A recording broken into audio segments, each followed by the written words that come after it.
Ladies and gentlemen, welcome, Elle, Steele. Are you there, Elle? We can't see. There you are. All right, baby, take it away. I'm so excited for you guys to get to know this extraordinary human being. Have fun. Oh, what a beautiful introduction. I'm going to get all of my techie things up on here so that I can see all of your comments. It's please bear with me. It is 11 p.m. in Australia, so it's quite late. I've been watching Netflix to keep me awake. But before I start, I want to acknowledge the traditional custodians of the country that I am on today and recognise their continued connection to land, waters and community. And I pay my respects to them and their cultures and to the elders, both past and present. I also want to pay my respects to people with disabilities living in the world where they don't feel like they can fully be themselves.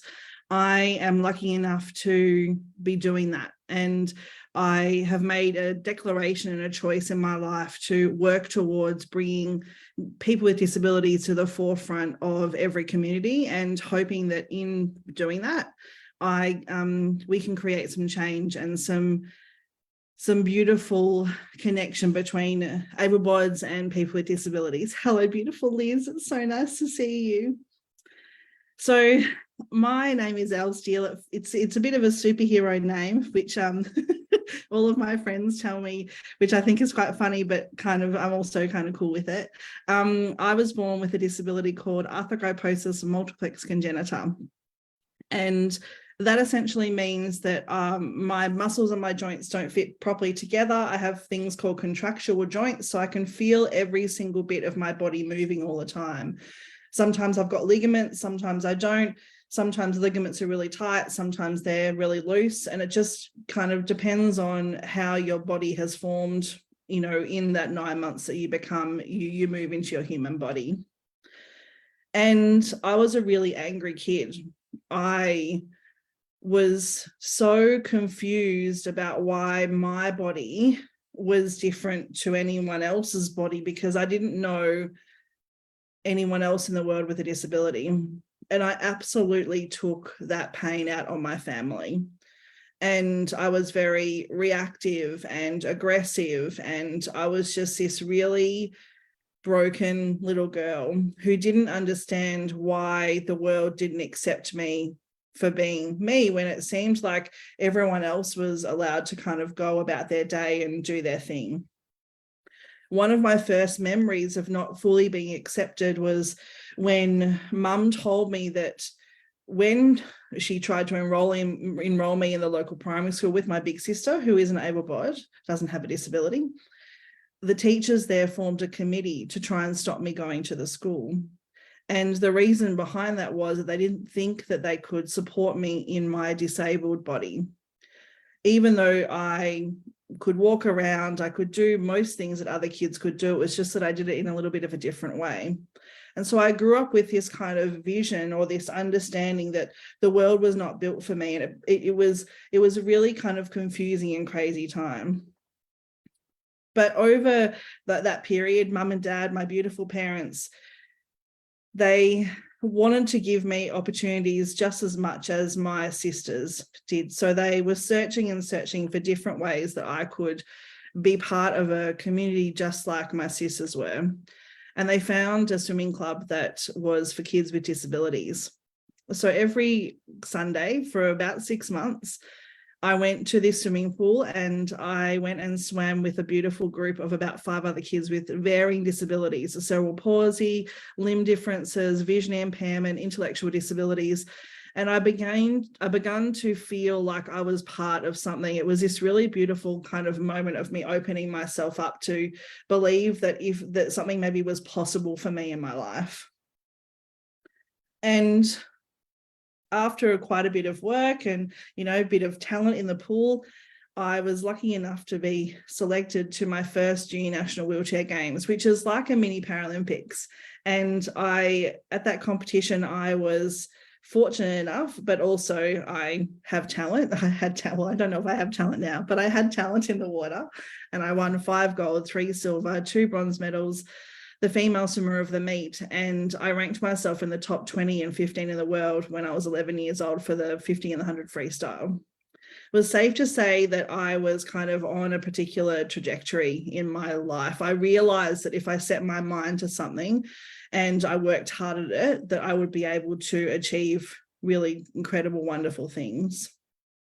And this became a lifestyle. It wasn't that I was doing a bit and doing school and being a disabled kid. It was that I dedicated my life to this idea of being the best version that I could be, which now when I look back is a really interesting kind of concept, because so much of that time was just thinking about one element of who Elle was. It was just Elle the athlete, and what can Elle do? What can Elle the athlete do to be the best version of that version of her, and how can she be the best in the world? And I openly say now that I don't feel like I was a very good person still then. I don't think I was a very nice person. I think I was quite selfish.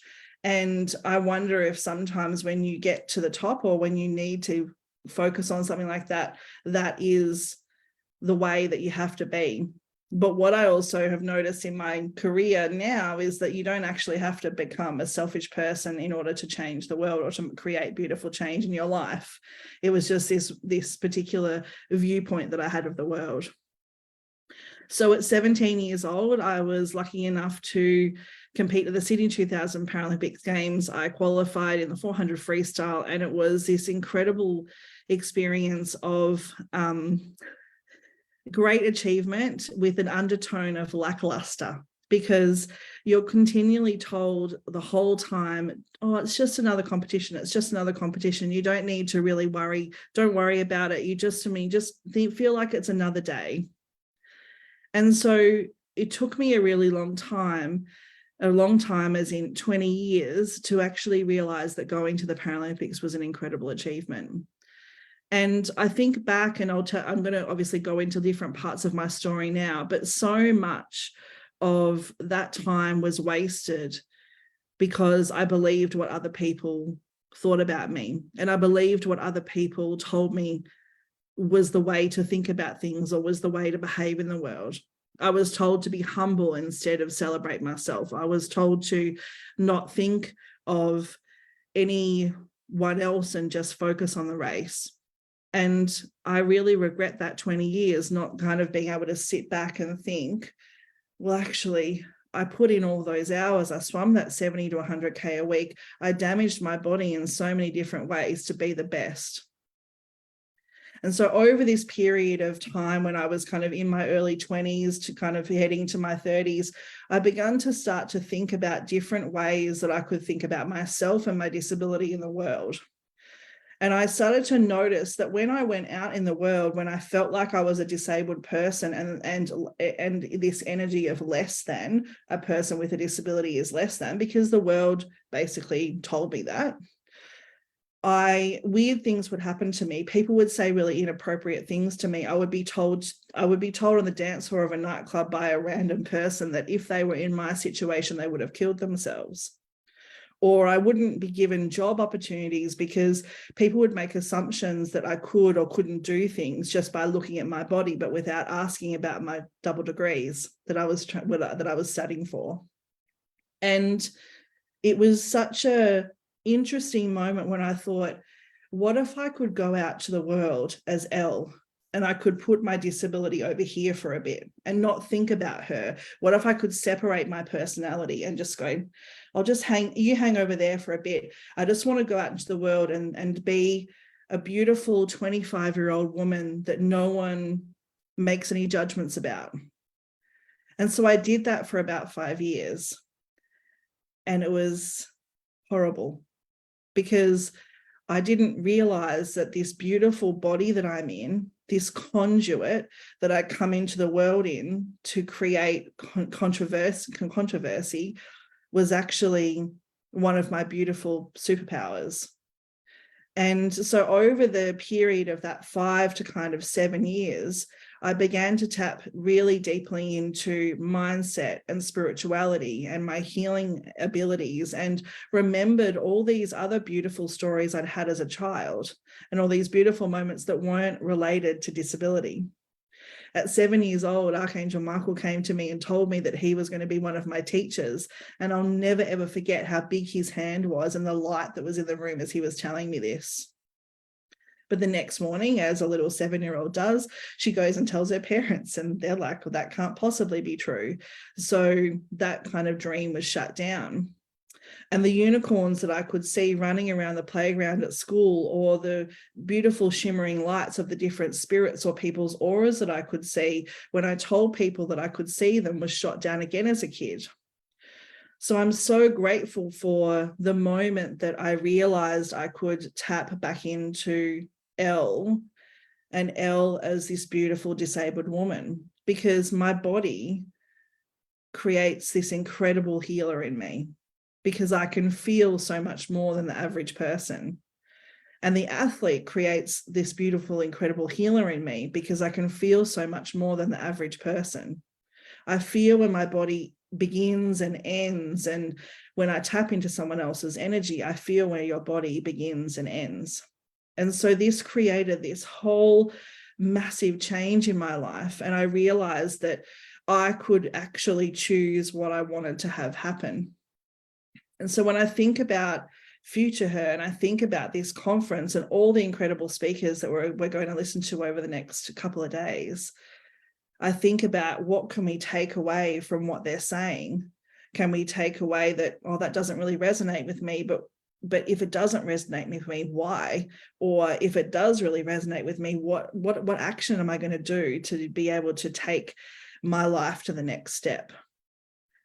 And so over the last, I would say, couple of years, after being in the healing industry for about 15 years and doing multiple healings and doing my coaching certificate and retiring from elite sport due to lots of surgery and lots of injury, I asked myself, what was the main thing that I brought to the world? And what was the big lesson that I feel like I needed to learn in this lifetime? And it was self-belief. I needed to understand that when I had a foundation of impeccable self-belief that underpinned everything, like a beautiful trampoline, I could bounce off everything else. And I could grow from that space. And so then I created the Self-Belief Club, and I then went out and started speaking more, and I did a TED Talk, and the TED Talk was an absolute disaster because I forgot my lines. But then all of these beautiful skills and magic that I created, cultivating this self-belief and learning more about myself over my lifetime, gave me the strength to allow myself grace in the moments where I felt like everything was falling down around me. And so now I work as a champion for change, and I work in this beautiful energy of curiousness, where we give ourselves permission to ask the questions that sometimes really scare us and that make us feel really uncomfortable. I ask myself questions why I believe what I believe, or why I'm allowing my body to take control of a choice that may not be my body's choice, or why I'm letting the scary bits of disability or the old beliefs of disability kind of crop up every now and then.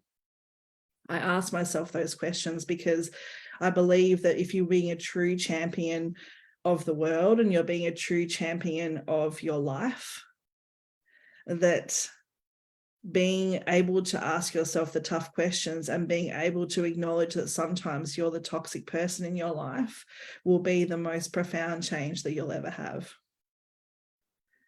And so I encourage you to just soak in the information and the magic that comes from the next couple of days.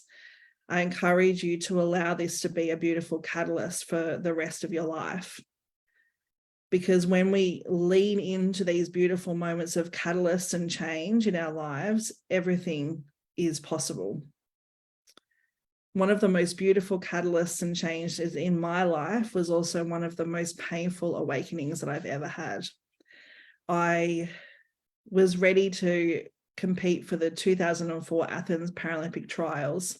I was the Australian team captain, and I was only going to make it in the 400 freestyle. There was no way that I could have made it in any other event. I wasn't fast enough. And I had made this, I acknowledged to myself, okay, well, the 400, it is what it is. I'll just give it a red hot go. I had my new amazing Michael Phelps, Ian Thorpe suit on, you know, when they used to wear their full body suits, they're not allowed to anymore. Mine was bright blue, like electric blue, because, you know, attention. And I hopped into the water for my race because I can't dive in. I push off the wall. And I swam the fastest 50 I'd ever swum in my whole swimming career. And I tumbled on the wall and my bathers split all the way down the back.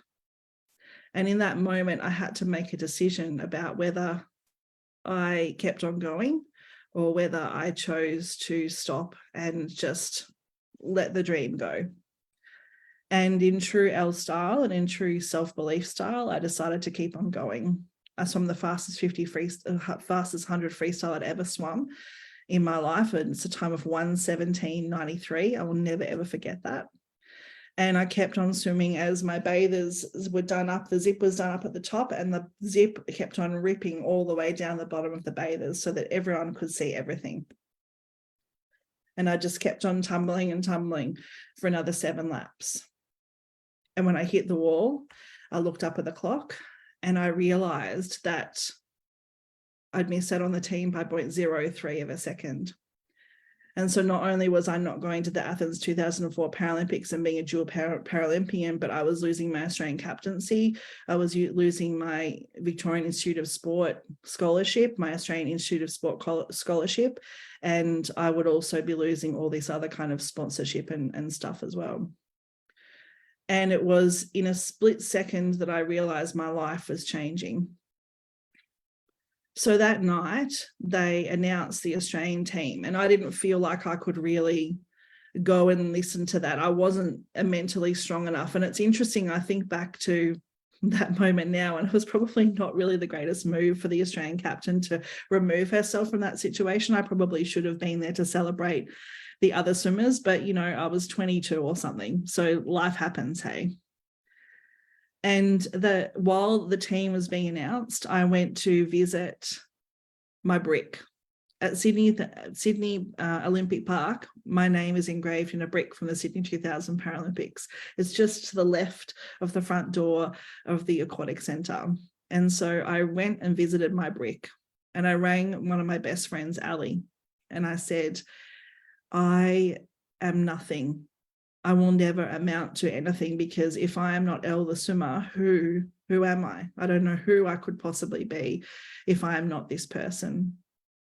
And she said the most beautifully profound thing that she probably has ever said to me. And I'll remember this because this beautiful friend of mine is not really an eloquent person. She's a joker and she's funny and she's talks quickly and she's silly. She's a real Australian. But in this moment, she said, Elle, do you know Dorothy from The Wizard of Oz? I'm like, yeah, everyone knows Dorothy from The Wizard of Oz. And she's like, you are walking down your yellow brick road. There are going to be cracks that you need to climb over, and there are going to be puddles you need to swim through. And it doesn't matter what the destination, what happens at the end of the destination, it's who you become as you walk down this beautiful yellow brick road. And I just thought that that was such an incredibly profound thing for her to say as I was basically lying next to a yellow brick. And that moment has changed my life, because it has taught me that it's not about getting to the end game. You're never going to get to the end game, but it's about filling your satchel with all of the beautiful pieces of information that you'll get from Source, or you'll get from this Future Her conference, or you'll get from all these different people, these special people in your life, or maybe the randoms on the train. And so over the next couple of days, allow yourself to sink into being the change you want to see in the world. Allow yourself to be curious. Allow yourself to step into being a champion in your life. And I'm going to help you a little bit with that now. So before I jump out and before we go to questions, if you have any questions, I'm more than happy to, because I know I've only spoken for about 20 minutes. We're going to go into a little bit of an energetic activation, which will take about 10 to 15 minutes. So the other part of my story is that when I retired from swimming because of shoulder injury, I ripped my bicep off. I went to all these doctors, Western medicine doctors, and they told me that the pain that was in my shoulder was in my head. So I went to a spiritual healer, and she was the beginning of this beautiful spiritual adventure that I am now on. She was the one that helped me connect back to Archangel Michael. She was the one that helped me open up my intuition and be connected to source. She's the one who helps me now communicate directly to the Pleiadians and to my beautiful starseed family and my beautiful guide Onyx. So what we're going to do now is, if you can just give me a little like a love heart or a comment or something on here to let me know that you're happy for me to tap into your energy. People who are watching the replay, same, because it's all about intention. And we're going to go into a beautiful activation. It'll feel like a visual meditation. If you can't feel anything, so fine. Otherwise, if you can feel things, you might feel things like tingling or pulling or hot or cold moments. I don't know where we're going to go, because I'm literally close my eyes every time and they'll tell me, oh, I think we've got a bit of a water theme happening. And also I burp sometimes when I'm doing this because I'm moving energy. So apologies if there's any burping happening. But if you want to just get comfy, if you're driving, maybe don't do it, maybe listen to it later. Don't close your eyes when you're driving. But if you're just sitting there relaxing, listening to this, I encourage you to just get comfy. Once you've had your spiritual awakening, what did you do next? It's funny, actually. Once I had my spiritual awakening, I then learned how to read cards. And then I learned how to do a healing modality called Nelia, which was energetic reorganization. So it's like Reiki, but not Reiki. It's much lighter. I work with much lighter energy. There's another technique I'm trained in, which is called Palawa. It's angelic healing. But I now work even higher. So I work in the crystalline layer of the universe with the cosmic energy and galactic energy. And then I went and got my NLP and my coaching certificate, because I thought that I needed to learn how to articulate my story because I wanted to do motivational speaking. And it taught me lots, but I think that probably it was just me learning about my own, learning how to believe in myself, really, all of it. So that was what I did next. And then I built my business and do all of my talks and everything and stuff now. Okay, are we ready to go? So, and my cat might come in too, because he's just sitting right here. No, Bubba, don't scratch. All right, so just taking a big deep breath for me. And just settling in.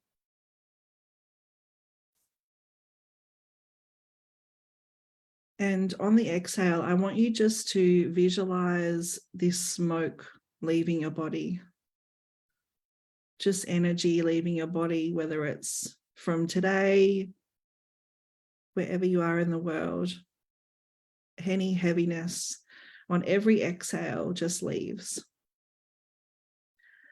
And I call in the power of the Pleiadians to guide us, to heal us, and to help us to rebirth into who we need to become in order to fulfill our soul's purpose. And so it is. I call in the energy of Archangel Michael, Archangel Michael, Archangel Michael to place beautiful domes of his white light on all of us and everyone for the Future Her conference, as well as individually, so that we don't share energy. Our energy is all our own, and so it is. May he use his protective and beautiful strong sword and blue flame of protection to dissolve and cut anything away that needs to be released right now.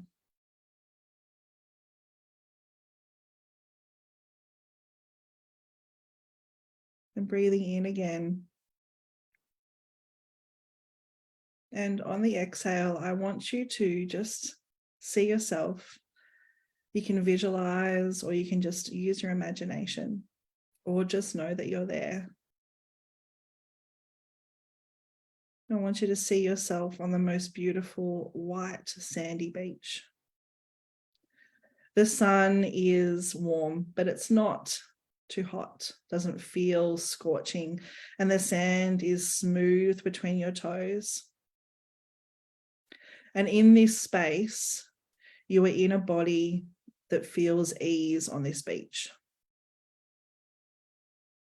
In this space, you can move in any way that you have ever desired. And you just let the water lap up around your ankles. The coolness of this beautiful crystal clear water just fills you with calm and grace energy.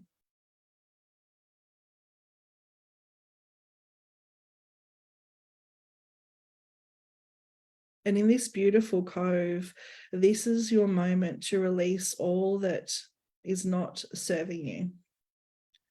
It's to release all that has led you up into this moment and may have helped you, but it's now time for it to go so that you can step into the truth of who you are, to live your soul's purpose, to be your beautiful starseed self. So as you just let the water lap your ankles, you know you are safe and secure in this space. So you allow yourself just to walk a little bit deeper. And the water is so clear, you can see the sand at the bottom. It's so soft. You get to the water just being about chest height. And you just move your arms around and make beautiful little waves, swaying back and forth.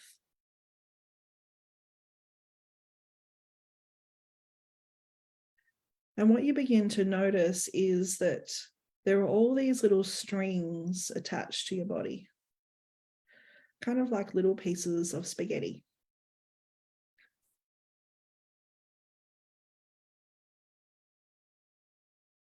And these little strings or little pieces of spaghetti are just slowly dissolving and releasing out from your body. And these strings are attachments to old beliefs, old relationships that are not serving you, old ideals, old blocks. These strings just attach themselves when someone says something that hurts, or you have a negative thought pattern that hurts you. And these strings just become but this beautiful crystal clear water in this cove in Southeast Australia. The magic of this water releases them now. It heals each little spot where every piece of string once was. And when it heals each spot, a beautiful flower appears. And these beautiful flowers, they're like daisies all over your body. And as we fan out the petals of these beautiful, beautiful flowers,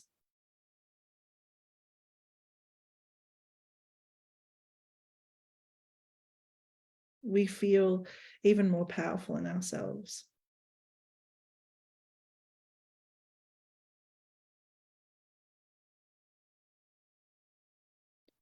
And as you allow all of these flowers to just pop up on your skin, you feel even stronger and even more ready to go even deeper into the beautiful ocean.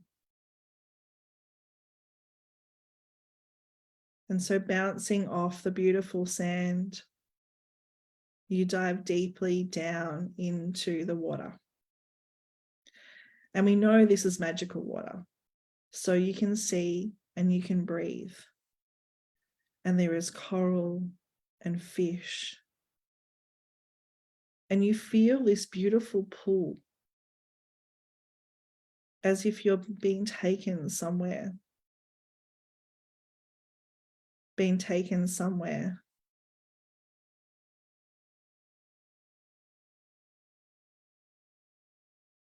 And so you allow yourself to swim through the coral and the fish, and you allow yourself to take in all of the beautiful healing as you continue to dissolve all that is not serving you. And as you swim even deeper, you find yourself in front of a big red door. And this beautiful door is ornate and has encrusted crystals on the front of it. And the knob is like a big brassy knob that you twist and you push as the door opens. And you allow yourself to step onto the dry carpet.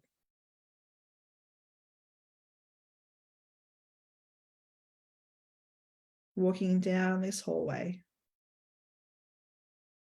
feeling the pull of something is here waiting for you, maybe even someone.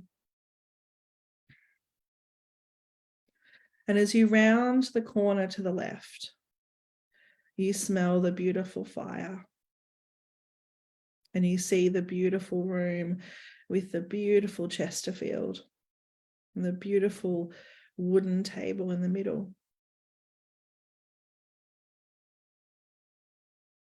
And in this room, before you take a step in,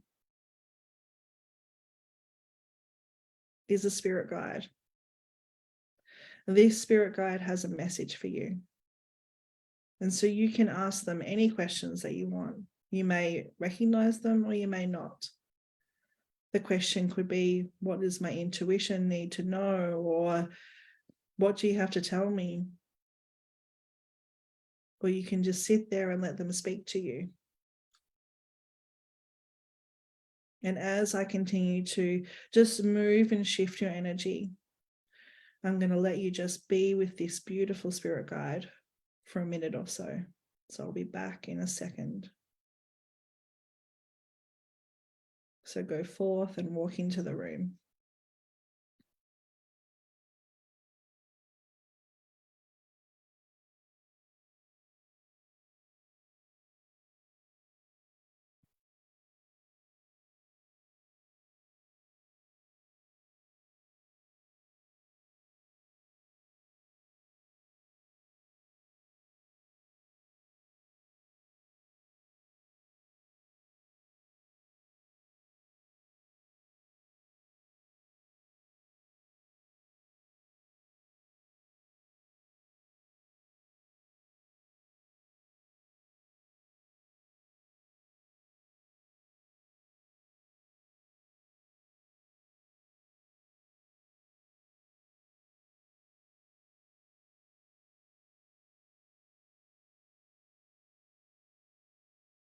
You may want to hug your spirit guide.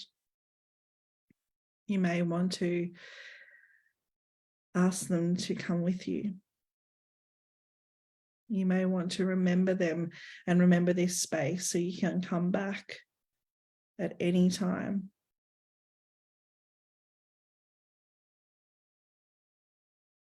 And if you can't hear a message, hear this. Beloved child, go and open doors with your love, with your faith, with your compassion, and with your grace.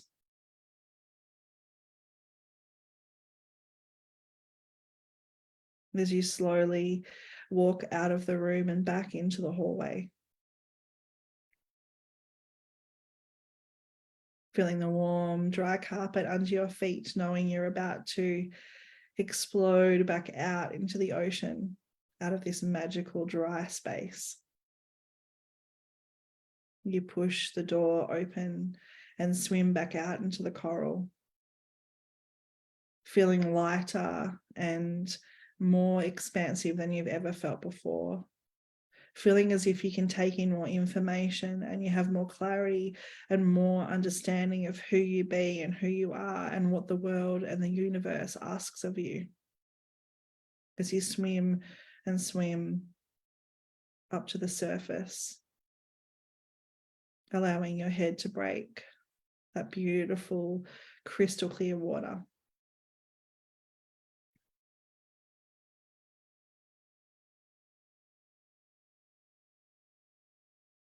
You swim back into land,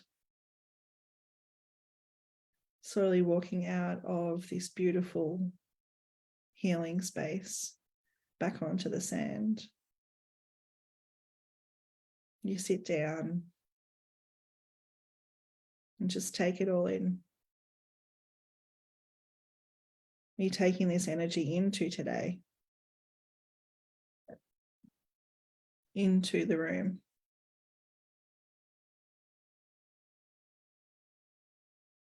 And when you're ready, you just open your eyes.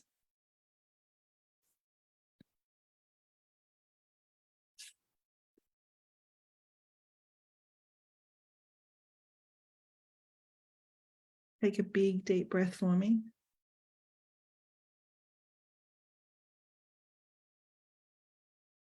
You may want to get a glass of water if you've got one close. You may want to just take it slow. One of the most powerful things I learned as an athlete was visualization. And one of my sets I used to do was 8 times 400 meters, swimming the race as if I was a world champion, and just visualizing the race the whole time. And so when I moved into my spiritual adventure, life, and that was not so much the athlete anymore, I took that piece, that kind of knowledge, and I moved it into my healing practice, because I believe that if we heal in a collective space instead of one-on-one, we actually end up healing the collective. The ripple effects are so much bigger than if you just go to a therapist and you just have a one-on-one session. And so in the space, in the spaces that I create, I do group collective healings, and that's how I do it. It has been such an honor to hang with you as the first speaker of this conference. I just think that it's very on brand for me to think, 11 p.m. Yep, no worries. Whatever's the earliest for me. And then it was the first slot. Thank you so much for listening to my story and for interacting. And if you have any questions, please let me know. Anything. And I just hope that you I'm just writing something. I hope that you have the most beautiful rest of the next couple of days and you learn so much from it. So thank you. And thank you so much, Suzanne. God, let's give Elle an amazing celebration here. Isn't her story the most inspirational thing you've ever heard? This woman, I couldn't imagine a better way to open this conference, because we often come to life and we compare ourselves to other people. We compare ourselves as where they are on their journey, as opposed to who we were yesterday. For me, the only kind of perfection is progress. And if every day we're becoming better than we were the day before, that's the miracle of life. And so much of what we see around us is, I should be this, I should be that, I should be all of these things. Thank you, all of you, for your beautiful comments for Elle. Elle, you and I have had the beautiful opportunity. Elle's in one of my masterminds called Ignite Her, and we have an opportunity to work very closely together. And the thing that I think really comes through for you is that you're a magical sprite. And I know that people feel that when they're around you, because they just invite you to come do things. And I want you to talk about how that ends up being the effect that you're having in the world. When we imagine future her, when we imagine the voice of all people being at the table, when we are inventing systems and structures and education and family and business, disability being included in the conversation as opposed to an after effect. I know someone here in the city of Boston who worked tirelessly, he was in a wheelchair as well, to get curbs that had an opening for a wheelchair to go down. I mean, the simplest thing ever, except for if you're able-bodied, you would never think of that. Talk to us about the kind of advocacy work that you do with athletic organizations, with athletes, with companies, with people. Like, what's important for them to know, and what do you do? So over over really my lifetime, but particularly over the last couple of months, or last 12 months, I've been working with different sporting organizations and clubs and government to create more accessible and inclusive sporting arenas. So often people think that accessibility is things like ramps or curbs on, that you can get your chair down, or elevators, or parking spaces. But so much of it is, how do you actually talk to the person with the disability? And are you talking to them? Are you infantizing them, or are you talking to them like the person that they are? So much of my experience has been where people would make assumptions that I couldn't do particular things, or I couldn't speak, or that I wasn't smart like them, or, they would question my ability to kind of have conversations. And I am, as you can tell, I have absolutely no issues talking for long periods of time. And so the work that I've been doing is managing, state projects, 6 women with varying disabilities. And now we're doing a national Australian project with 10 women with varying disabilities, vision impairment, hearing impairments. We've got one woman who's an archer. She's incredible. She's got no stomach and a degenerative disability that if it takes hold, she ends up losing limbs. So she doesn't have her legs anymore. And she's going out and talking to these clubs about inclusivity and how to be a good human. We can never know what's happening in someone else's life unless we ask them. And it's just, we can also never know if someone has a disability as well unless they disclose that to us. There's lots of invisible disabilities too that often get left off the list. And I'm very passionate about creating change also, in the sense that disability isn't left off the diversity list. We are a diverse community, and it needs to be included within that space as well. And how do you think your advocacy and your spiritual genius work together? I think I just know how to read a room. My intuition it's always on, and I feel like that really helps me to be quite personable. And I find riffing very easy. The story of my TED talk, where I had it all written down, it was the first time I'd spoken about disability issues that had affected me to a large group of audience. And that was, as you know, and I mentioned earlier, it was a little bit of a disaster, but also it was fine. It was a very beautiful experience. It was amazing. I know you thought it was a disaster, but I watched it. It was incredible. Yeah. Now I look back and I'm like, yeah, that was pretty good. But having such a beautiful clued in intuition, or a powerful intuition, means that I can channel what I'm saying, and I can really hit points, and I can also hit points that I may not have known would hit someone's emotions in that moment, because I don't know who's going to be in the room sometimes. So I feel like it's a really beautiful skill to cultivate as a speaker or as a coach or in this industry, because it means that we can heal people more deeply with our stories. Mm-hmm. It's so important. You touched on something there that I think a lot of people, excuse me, my channel just opened. That's what happens to me when my channel opens. A lot of people would love to be able to speak from their channel. Mm. We all have one, right? We all have a direct connect to the source outside of us and the source inside of us. And it is that tapping into the source inside of you, the intuition, that allows us to open our channel and just speak. Yeah. And yet so many people get in their head about speaking. So this doesn't have to do with diversity in the sense that we've been talking about, but it has to do with the diversity of your own ability to trust in the different parts of you. We all have so many parts inside. How can people learn to speak from their channel so that their gifts can come through? So when about 20 minutes before I jump into any talk, or I jumped on tonight, and if I drop out, an intense storm has just started here. Like there was a big lightning flash. So just letting you know. I spend time with Archangel Michael, asking him to help me open up my channel. And I literally visualized roots around my ankles coming up all the way from the ground all the way up into through my body and up.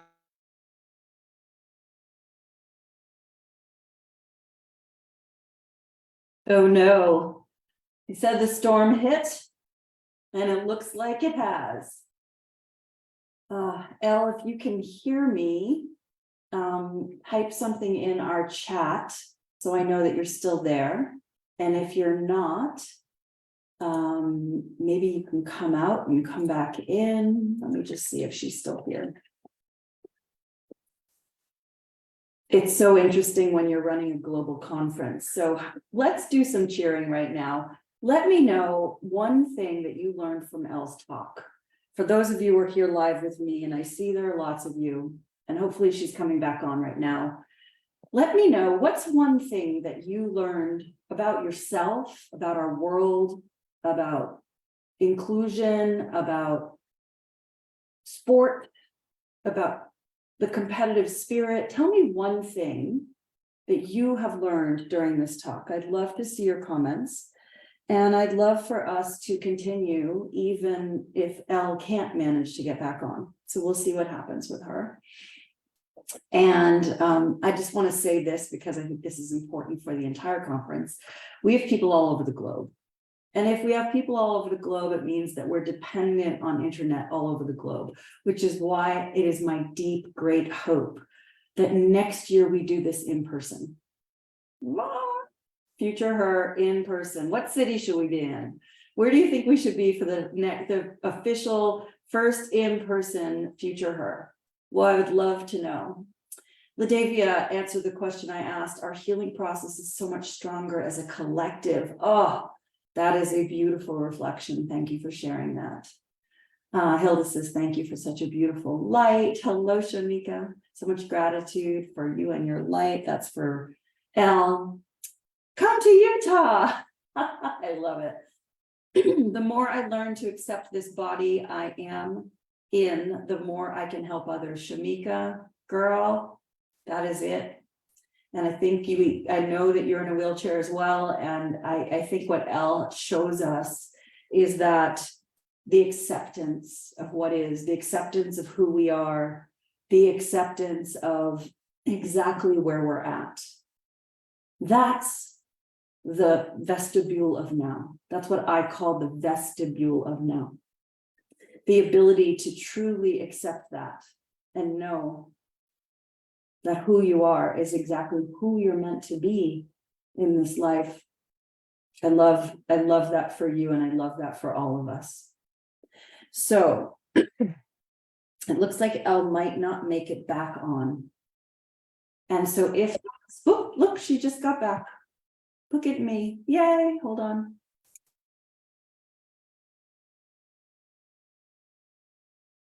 She's back. Hello. It's like you said, the lightning hit and then boom, you were frozen. I'm so glad you're back. I riffed. Yeah, I saw, I could see a little bit of it, but then I was trying to hotspot and yeah, all the things. You know, Shamika said something important. Do you guys know each other, Shamika and Elle? Only a little bit over from being online. Yeah. Yeah, so Shamika's amazing. And one of the things she said in the comments when I asked, what's one of the things you learned from Elle in this talk? And she said, the more I learn to accept this body I'm in, the more I can help others. I would love for you to speak to that because, you know, she's also wheelchair bound and gets a lot of support like you do. I would love for you to speak to that. How do we accept that?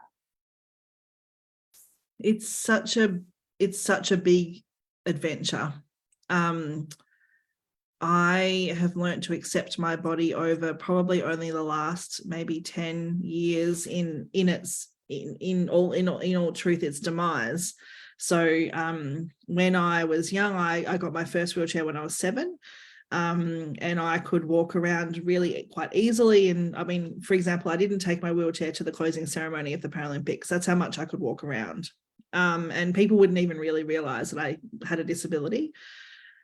And then my right ankle turned back in on itself, and I had really bad complications with a surgery about 12 years ago. Very time of my Saturn return, probably a bad time to have a major surgery. I was like, oh, you're frozen again.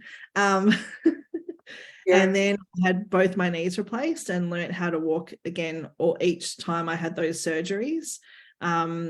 And I just got to the point where I just decided to just not care about it anymore.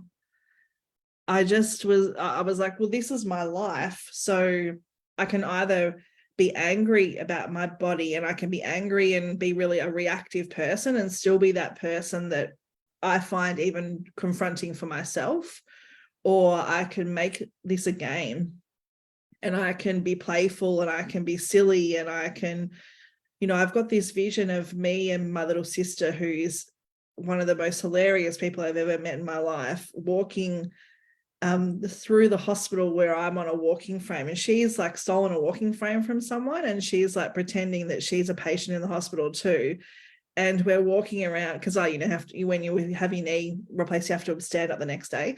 So I'm walking around practicing walking, and Bridges, walking with me, and we just made it about life being joyful and finding moments where I didn't have a need for anything. I wasn't asking for anything from the universe, that I just knew that I had everything I needed. And I've just chosen to be that, and not with no condition. I've just like, this is it, it is what it is, but not in a negative way. It is what it is. Like, it's so good. And there's so much, I'm having this major surgery in about 8 weeks, and I'll be in bed for 3 months. And like, it's going for my 40th birthday. Like, I'm not really looking forward to, being in bed for my 40th birthday, but also during that time, what could I accomplish as well? And my doctor believes that I'll be able to stand up again. And so if I can get myself into the ocean unaided, then that is the dream. And so I feel like maybe I allow things to take me to the next part of my story, and I'm like, I'll see what happens. Wow, who feels that one? Delicious. You know what's amazing about this, and this is so future her of you, it's so dare human of you, is that you see the vision and you hold it. Yesterday in our opening ceremony, I was talking about the difference between motivation and inspiration. And we need both, right? Sometimes you set the goal and you go achieve it. You take steps, you do strategies, you make plans, and the goal is straight in your mind. And sometimes an idea, a thought finds your heart and it takes you on the journey. that's the inspiration. This conference came about from pure inspiration. It was not like I was like, strategically, I should do a conference. It was, I woke up one day and I was like, oh, I have to do it. Like this has to, it happened. And what I love about what you're saying is like, you're holding the vision that you're going to be able to get into the water unassisted. Yeah. And knowing that that vision is held, and this is true for everyone, whether you have any disability at all, it's that you are going to do what it takes to make that vision become a reality. It's like the competitive spirit, right? In the sense it's like, how do we tap in? Elle is a projector in human design, which is a very different energetic strategy than mine. I'm a generator. And so how do you work with someone who's a projector in human design is that you got to tap into the thing that motivates them and inspires them both, right? And it's been an amazing thing. Elle and I have played this game that as she builds her business, it's really sport. And how do we get, like, how do we create that vision? And so I love that you're holding this. And I would love for everybody in the audience to share, like, what's a vision you're holding? Like the vision I am holding is that we live in a humanity that cares deeply, not just about self, but about the whole. Yes. And I think you holding that vision is just incredible, and it does get you through. Just a quick story, I've dealt with chronic depression most of my life, and it's hard for people to imagine because I seem like a person that doesn't deal with stuff like that, and the truth is I don't anymore. Things don't depress me anymore. The past probably 17 or 18 years of my life, I changed who I am. I took off my victim glasses and I started to see the world differently. I call it the victor glasses. I go from victim to victor, literally take off one set of glasses and put on another one. And it was like, what happens when I get depressed? Oh, I can change myself. And it's, yeah, I had some drugs that helped me once upon a time, but that's not it anymore. Now I understand the vibrational frequency of the vision that I am mentally healthy. I would love for you to talk about holding that. How do you hold that? I feel like I allow myself to embody an energy, and I use magic and stories of fantasy, which is not really fantasy because it's so deeply true to me, to hold those energies. And, I've experienced many moments where I had depressive episodes and was medicated too, particularly when I retired from swimming, because I didn't know what my identity was. And so as I traversed this spiritual adventure, I allowed myself to become like an otherworldly being. And I know that kind of might sound funny, but I truly believe that I'm not actually from Earth. Like, I know that I'm not from Earth. I know that my body is not from Earth. I know my energetics are not from Earth. I can see that I have a set of wings, and I can see that when I move energy and healing, it's not like any other healer. It's profound. And so I don't know, I believe it to the core of my being. And it just is so much of getting to that point is trusting that it feels really crazy up until that point. You feel like, I think I said it in a call with you once, loosey-goosey. It's like a bit of an Australianism. You feel a bit like loosey-goosey, like you don't really know your footing, you don't really feel grounded. But if you can just hold on to that point, and, even like I made the decision when I was 12, I was going to win a gold medal for Australia. I had absolutely no idea how that would happen. And it didn't happen in the way that I thought, but it still, it happened when I was 14. And I just decided, I made the decision. And I think that so much of, if we can gather all the information up from this conference that we're going to let soak in, because now our energetics are nice and clean, we can choose what direction we want to go in, whether we want to take it or we don't, whether we want to take the information or we don't. And that's our power. That's the power her or the future her. I love it. I want to thank you, Elle, for sharing your heart, your vision, your thoughts, your soul, your spirit, your activation that you shared with us. It was really fun to watch you do that, because I'm like monitoring a lot of technology right now. And so I got to see you moving energy. Those of you who were not, had your eyes open, Elle was actually moving energy around. It was really beautiful to watch. So I want to encourage all of you, go find Elle. She is I am Elle Steele on Instagram, and you can see her bio in the guides, and we'll be posting this video in her guide later. And I just want to thank you from the bottom of my heart for opening our conference with such a beautiful activation and sharing of yourself. So thank you. I love you so much. I love you so much. Thank you so much, everyone. Wasn't that amazing?